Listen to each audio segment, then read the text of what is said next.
Guys! I saw The Killer on Saturday night, which is the new David Fincher film. Saw it in the cinema because I'm cool, but it's coming out on Netflix. I'll probably post this when it's coming out on Netflix. But I just want you to know I saw it earlier than you, and I saw it in a better environment than you are going to. I just want you to know that. But I also want you to know that it's fucking fantastic, and when it does come out on Netflix, you should definitely watch it. My expectations weren't very high for this because it's a David Fincher film, which is a big deal. Directed Seven, Fight Club, Zodiac, Social Network. He's like a big director. Audiences love him. And it's coming out on Netflix, who have enjoyed big launches of like auteur director films, such as The Irishman, and such as what's the one coming soon on Netflix? Maestro with Bradley Cooper. They're like really pushing it, but they haven't pushed The Killer at all. Like they've put a few trailers on YouTube. That's it. And I'm sure they'll do a big splash page on Netflix. But I'm saying, like, compare it to Apple TV's release of Killers of the Flower Moon. Night and day. Like, they're pushing for fucking Best Picture, Best Director. So I was like, oh, they're not pushing it. It must be shit. So anyway, I bought tickets to see it in the cinema because I'm a David Fincher fan. I'm a action thriller fan. I'm a Michael Fassbender fan. I was like, well, I'm going to go see it anyway.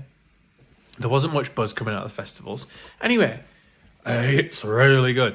It's good. If you compare this to like contemporaries in the same genre, like The Equalizer, just fucking forget about it, mate. It's incredible. And I hope it comes across on a small screen on Netflix, because on a big screen, it was like you were in this dude's mind.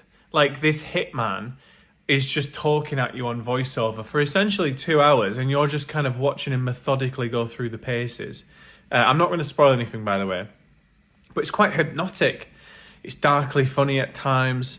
The action's brilliant. David Fincher is like surgically good. He's like, everyone knows he's a perfectionist, but this is a perfect marriage for him in terms of director and story, because the story is about a perfectionist killer and everything's kind of unraveling. Has one of the best fight scenes I've seen in maybe years. And it's just fucking great. So I went in with low expectations. I'm a big fan of a lot of David Fincher films. My favourite was probably Seven before I saw this. I'm not saying this is my favourite, because like I also love Zodiac, I also love Social Network. But it's fucking up there. Like, I give it an 8 out of 10, which for me is very high, and it's very similar to what I'd rate those ones I just mentioned. It's very good. See it. Thanks for coming.